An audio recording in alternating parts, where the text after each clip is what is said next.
Part 1. The complaint arrived on a Tuesday, which was strange because the Galactic Education Council did not measure time in human days. Yet somehow, the human word had spread through the bureaucracy like a small virus, and now even the eldest council members found themselves thinking in terms of Mondays and Fridays and weekends. This was the first sign that something had changed. Coordinator Al received the document in their crystalline chamber, where light bent through their body and scattered rainbows across the walls. They had served the council for 300 years and had seen many strange requests. Species asked for specialized learning environments. Parents demanded curriculum changes. Occasionally, a youngling would petition for longer recreation periods. But 17,000 signatures requesting human storytellers. This was new.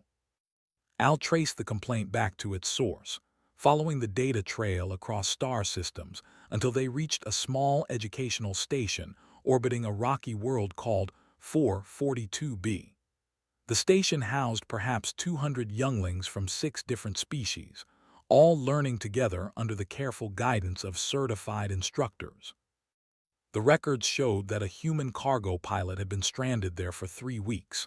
His ship had suffered engine failure, and replacement parts were being shipped from a manufacturing station 4 systems away. The pilot's name was, and according to his file, he had no teaching credentials, no educational background, and no particular expertise in anything except moving cargo from one place to another. Yet somehow, this unremarkable human had caused more disruption to galactic education than any policy change in the last century. Al requested the recordings. The first video showed a standard classroom filled with younglings. They were beautiful creatures, their bodies covered in bioluminescent patches that glowed and dimmed with their emotional states. In the recording, those patches were dim, barely flickering, which meant the younglings were bored. The instructor was explaining stellar formation. The presentation was flawless. Hydrogen clouds collapse under gravitational pressure. As density increases, temperature rises. When the core reaches approximately 10 million degrees, hydrogen fusion begins. A star is born. The younglings absorb the information with the same enthusiasm they might show for watching paint dry, if paint existed on their world, and if the concept of drying held any meaning for aquatic beings. Then the human walked in. Was not a tall man, nor a particularly impressive one. He had the kind of face that blended into crowds and the sort of voice that did not command attention. He wore cargo pants with too many pockets and a shirt that had seen better days. "Mind if I try something?" he asked the instructor. The teacher, uncertain how to respond to this breach of protocol, simply stepped aside. Looked at the younglings. Their bioluminescent patches barely registered his presence. "So," he said, "you want to know how stars are born? Let me tell you about the greatest war ever fought." The patches flickered, just slightly. "Imagine a cloud of hydrogen," continued. "Huge, bigger than you can possibly picture, floating in the dark, cold, doing nothing, bothering nobody, just existing, and then gravity shows up." He paused, and Al noticed that the younglings had leaned forward almost imperceptibly. "Gravity is patient," said. "Gravity is relentless. It starts pulling the hydrogen together bit by bit, atom by atom. The hydrogen doesn't want to go. It pushes back. It says, 'Leave me alone. I was fine where I was.' But gravity doesn't care. Gravity never stops." The bioluminescent patches were glowing brighter now. "So they fight. For millions of years they fight. Gravity pulling in, pressure pushing out. The hydrogen gets squeezed and it gets hot, angry, desperate, and gravity just keeps squeezing." Lowered his voice, and every youngling strained to hear. "And then one day the hydrogen surrenders, but not in the way gravity expected. See, gravity wanted to crush the hydrogen into nothing, but instead something else happens, something beautiful. The hydrogen atoms pressed so close together start to fuse. They become something new, something powerful." He smiled. And then the hydrogen screams. It screams so loud that the sound becomes light. It screams for billions of years, burning bright enough to warm planets, to create life, to hold entire solar systems in its embrace. Gravity wanted to destroy it, but instead, gravity created a star. The classroom was silent. Every bioluminescent patch glowed at full brightness, pulsing with excitement and wonder. That, said, is how stars are born. Any questions? There were many questions. The younglings wanted to know if gravity was evil. They wanted to know if the hydrogen was scared. They wanted to know what happened when a star finally stopped screaming. Answered every question, somehow managing to turn cold astronomical facts into stories of triumph and tragedy and hope. Al stopped the recording. The second video was from a week later. By then, word had spread through the station. Younglings were sneaking out of their assigned classes to listen to the human cargo pilot. He told them about black holes as prisons for light. He described galaxies as cities, each star a house, each planet a room where different families lived. He explained quantum mechanics as a story about particles that couldn't decide who they wanted to be. The younglings loved it. More importantly, they remembered it. Test scores rose by 40%. Engagement metrics exceeded anything the station had ever recorded. Younglings who had previously shown no interest in science were suddenly asking for extra reading materials. And then the recording started spreading. Someone had uploaded sessions to the station's network, and from there they leaked to neighboring stations, and from there to other systems. Within a month, the human cargo pilot had become famous across 3 sectors. Parents started asking questions. Why weren't their instructors teaching like the human? Why was science boring when humans made it exciting? Why did children know more about stellar formation than their parents did? And why did they insist on explaining it using words like war and surrender and scream? The petition organized itself almost spontaneously.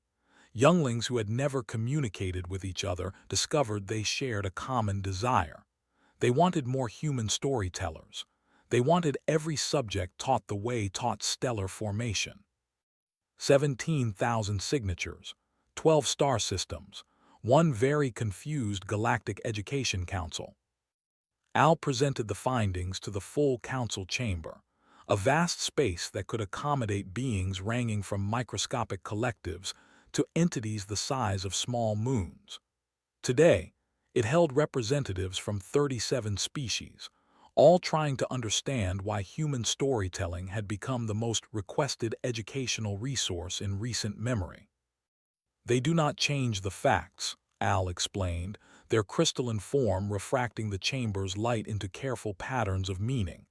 The information is accurate, the science is sound, they simply present it differently. Elder Moravian, the council's most senior member, shifted their massive form. They had existed for 7,000 years and had seen civilizations rise and fall. They had witnessed the birth of stars and the death of worlds. Very little surprised them anymore. Differently how? Moravian asked. Al considered the question. How did one explain human storytelling to beings who had never experienced it? They create conflict, Al said finally. They assign motivation to inanimate objects. They structure information as narrative, with beginnings and middles and ends. They make younglings feel emotionally invested in the outcome of processes that are, objectively, simply physics. But stellar formation has no protagonist, Moravian observed. Al thought about standing in front of a classroom full of bored younglings, somehow transforming hydrogen fusion into an epic tale of resistance and transformation. Humans, they replied, would disagree. The council debated for 7 hours. Some members found the human approach fascinating. Others found it concerning. A few suggested that emotional engagement might interfere with proper learning, that younglings should understand facts as facts rather than stories. But the petition sat before them. 17,000 signatures from younglings who had tasted a different kind of education, and refused to go back to the old way. In the end, the council approved a pilot program. 12 human storytellers would be assigned to learning centers across the Orion Arm. They would be studied, evaluated, and carefully monitored. Nobody knew what would happen next. But somewhere in the galaxy, a human cargo pilot was still waiting for his engine parts, still telling stories to anyone who would listen, still turning cold facts into warm light. And the younglings kept asking for more. Part 2. Doctor had written 14 children's books before she turned 30. Her stories had been translated into 23 languages and had sold millions of copies across Earth. She understood the power of narrative better than almost anyone alive. None of that prepared her for teaching on. The planet was a methane world, its atmosphere thick with gases that would kill a human in seconds. Lived inside a sealed habitat module, looking out through reinforced windows at landscapes of frozen nitrogen and rivers of liquid methane.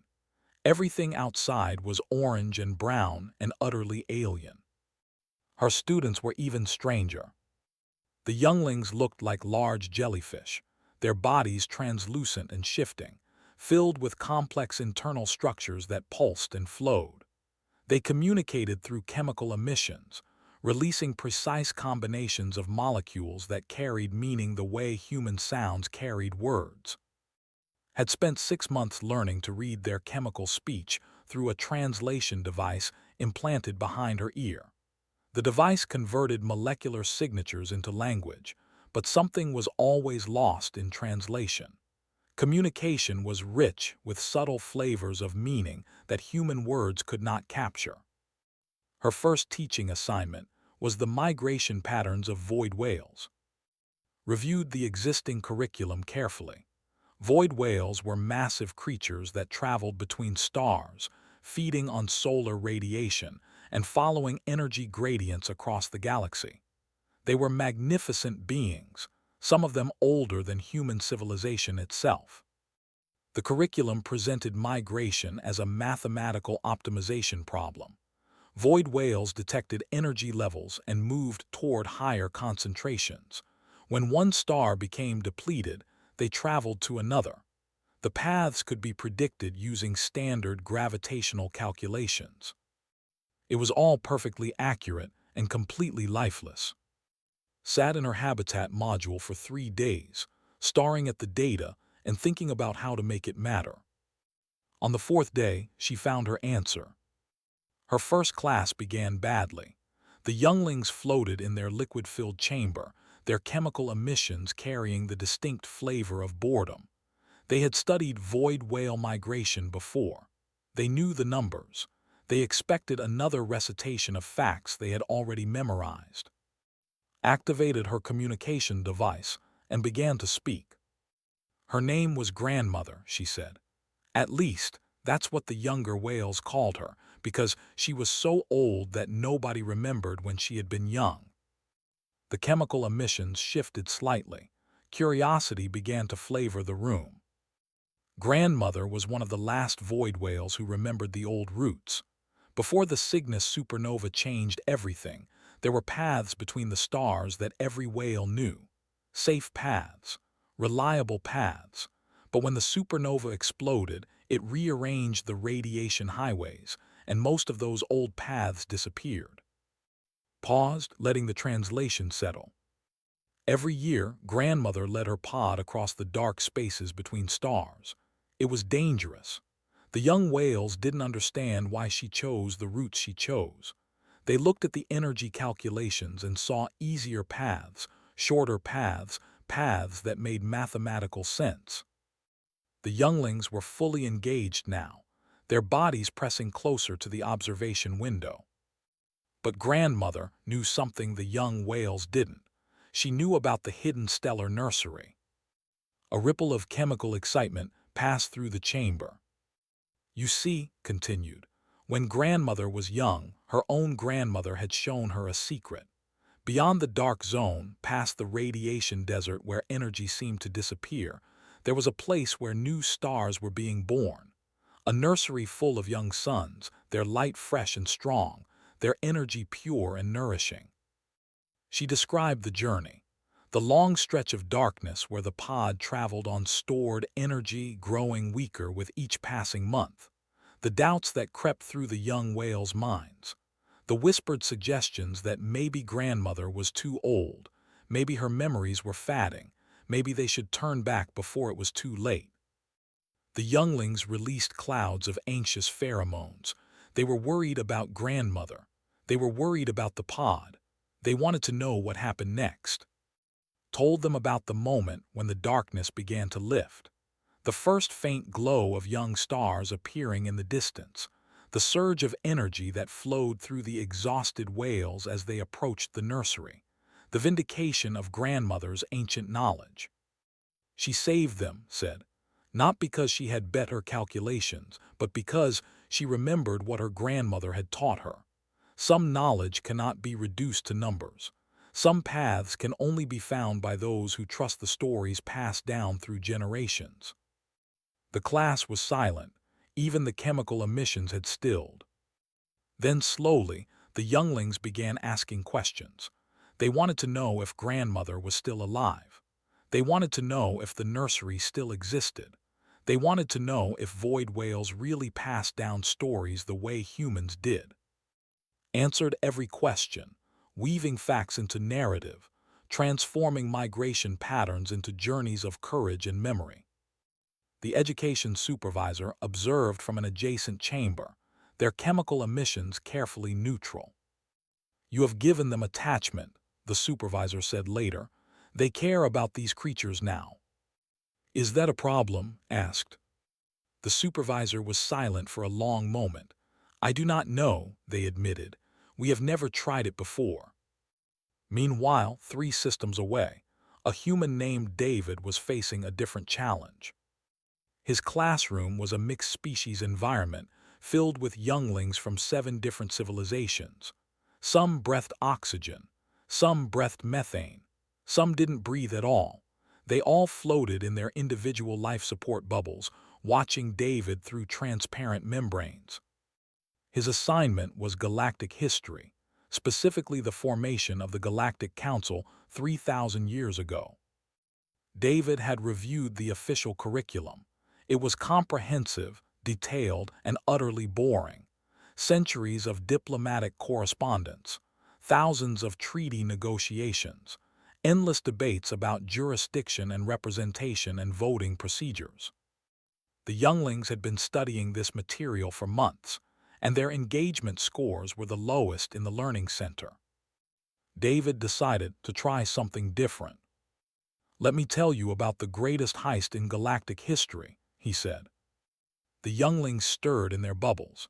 Heist was not a word that appeared in diplomatic textbooks. 3,000 years ago, David continued, 12 species were scattered across the galaxy. They didn't trust each other. They couldn't communicate properly.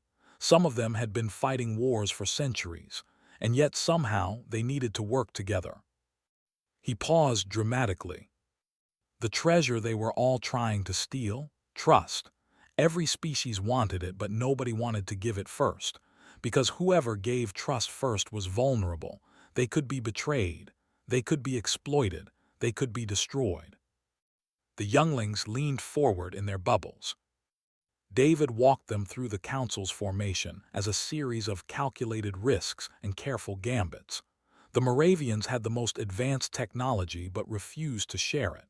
They had mapped more of the galaxy than anyone else but guarded their star charts jealously.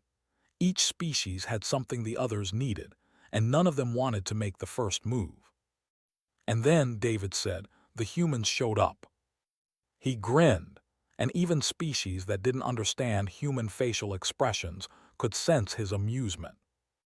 We were newcomers. We had nothing. No advanced technology, no star maps, no ancient wisdom. We had been part of the galactic community for less than a century, and nobody took us seriously. He let that sink in. But we had one thing nobody else had. We were too new to have enemies. We hadn't fought in the old wars. We hadn't stolen anyone's territory.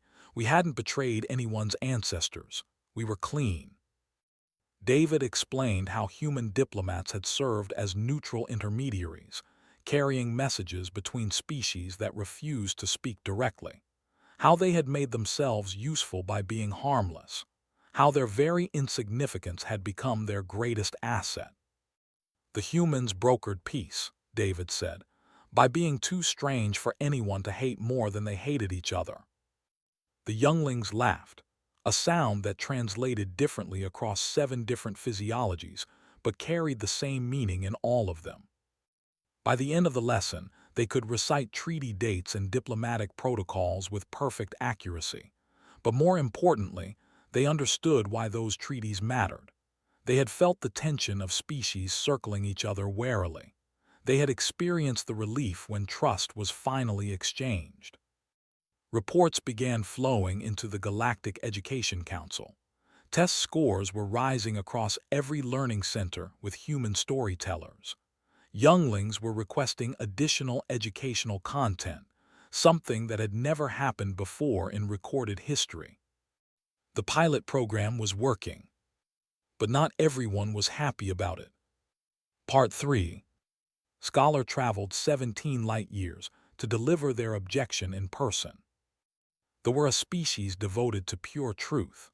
Their civilization had been built on the principle that reality should be understood exactly as it was, without embellishment or interpretation. They considered any deviation from factual accuracy to be a form of pollution, a corruption of knowledge that degraded understanding. Was the most respected philosopher in the collective, a being who had spent 4 centuries studying the nature of truth and the dangers of distortion.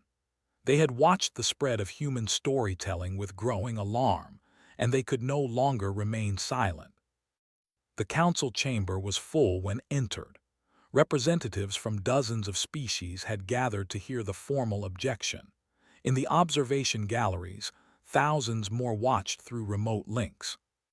Moved to the speaking platform, their form angular and precise, every movement calculated. "I come to warn you," began, "about a danger you have invited into your learning centers." The chamber grew quiet. "Humans do not teach," declared. "They seduce. They take neutral facts and wrap them in emotional manipulation. They impose meaning where no meaning exists. They make younglings feel about information rather than simply know it." Turned slowly, addressing the entire chamber. "Consider what the human storytellers have done. They have taken stellar formation, a process governed by physics and mathematics, and transformed it into a war between gravity and hydrogen. They have taken void whale migration, a behavior explained by energy optimization, and turned it into a story about grandmothers and secrets and trust." Their voice carried disapproval that needed no translation. "These are not improvements. These are distortions. They teach younglings that facts are not enough, that knowledge must be dramatized to be worthwhile. They create a generation of minds that cannot accept truth unless it comes wrapped in narrative." Several council members shifted uncomfortably, was articulating concerns that many had felt but few had voiced. "What happens," continued, "when these younglings encounter facts that cannot be made into stories? What happens when they must understand concepts that have no protagonist, no conflict, no dramatic arc? Will they be able to learn, or will they reject knowledge that does not entertain them?" The accusation hung in the air. "Human storytelling is a virus," concluded. "It spreads easily because it feels good, but it degrades the very capacity for understanding that education is meant to develop. I urge this council to end the pilot program before the damage becomes irreversible." The chamber erupted in discussion. Chemical emissions and electromagnetic signals and acoustic vibrations filled the space as dozens of species debated simultaneously. Doctor was called to respond. She rose from her seat and walked to the speaking platform. She was small compared to most beings in the chamber, a fragile human figure facing entities that had traveled between stars when her ancestors were still learning to make fire. Scholar is correct, she said. The chamber fell silent. This was not the response anyone had expected. We do teach through emotion, continued. We make younglings feel curiosity and excitement and wonder. We give them stakes. We make them care about the outcome of processes that are, objectively, simply physics or biology or chemistry. She paused, looking directly at. But I have a question for the scholar. Why do you believe that caring and knowing are opposites? Sform stiffened but did not respond. The philosophy holds that truth should be understood without embellishment. I respect this deeply, but I would ask, what is the purpose of understanding? Gestured toward the observation galleries, where younglings from multiple species watched through remote links. Is it enough to memorize facts? Is education complete when information has been transferred from teacher to student? Or is there something more we hope to achieve? She called up data on the chamber's display system. Charts and graphs appeared, showing retention rates and engagement metrics and long-term educational outcomes. Younglings taught by human storytellers don't just score higher on tests. They pursue independent research. They ask questions their instructors cannot answer. They remember what they learned years later, not because the facts were drilled into them, but because those facts became part of stories they carry with them. The data was compelling, even could not dispute the numbers.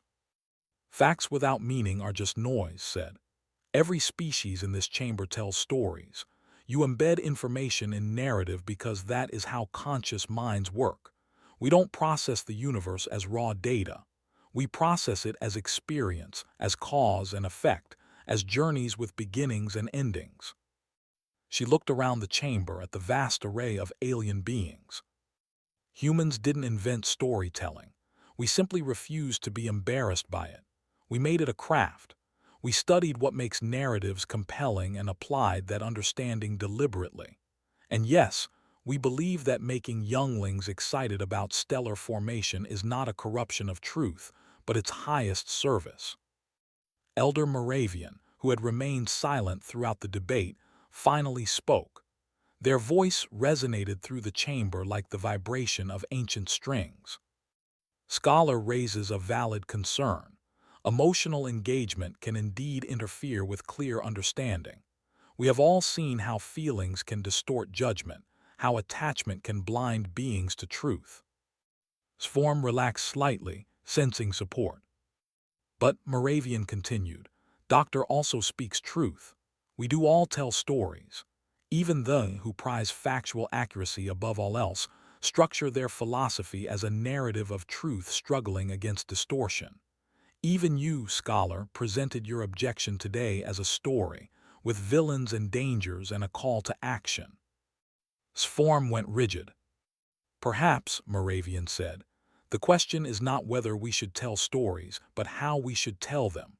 Perhaps human storytelling succeeds not because it abandons truth, but because it honors truth by making it memorable, meaningful, and alive. The debate continued for hours, but the outcome was never really in doubt. The data was too clear, the petition too overwhelming, the demand for human storytellers too strong. The pilot program became permanent. Human storytellers were officially designated as narrative educators and assigned to learning centers across the galaxy. Training programs were established. Best practices were documented. The human approach to teaching became part of standard galactic education. Scholar returned to still believing that something precious had been lost. But even they could not deny that younglings across the galaxy were learning more effectively than ever before. Years passed. A generation grew up with human storytellers shaping their understanding of the universe. They learned about stars being born through cosmic struggle. They learned about migration as journeys of courage. They learned about history as stories of beings making choices that shaped the future. And something unexpected happened. The younglings who had grown up with narrative education began telling their own stories. They created art and literature and music that combined the human love of drama with the unique perspectives of their own species. They found new ways to express truth through emotion, new methods of making knowledge come alive. The galaxy became richer for it. On a small educational station orbiting 442b, a youngling named I stood before a classroom of her own students. She was teaching stellar formation, just as her instructors had taught her years ago. "Let me tell you about the greatest war ever fought," she began. The bioluminescent patches of her students began to glow. Imagine a cloud of hydrogen, huge and cold and floating in the dark, and then gravity shows up. She told the story the way had told it, but she added details of her own.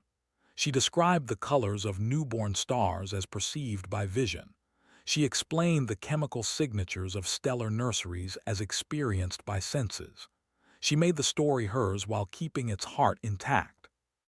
Somewhere in the galaxy was still flying cargo ships, still telling stories to anyone who would listen. He had never become famous among humans. He had never written a book or received an award.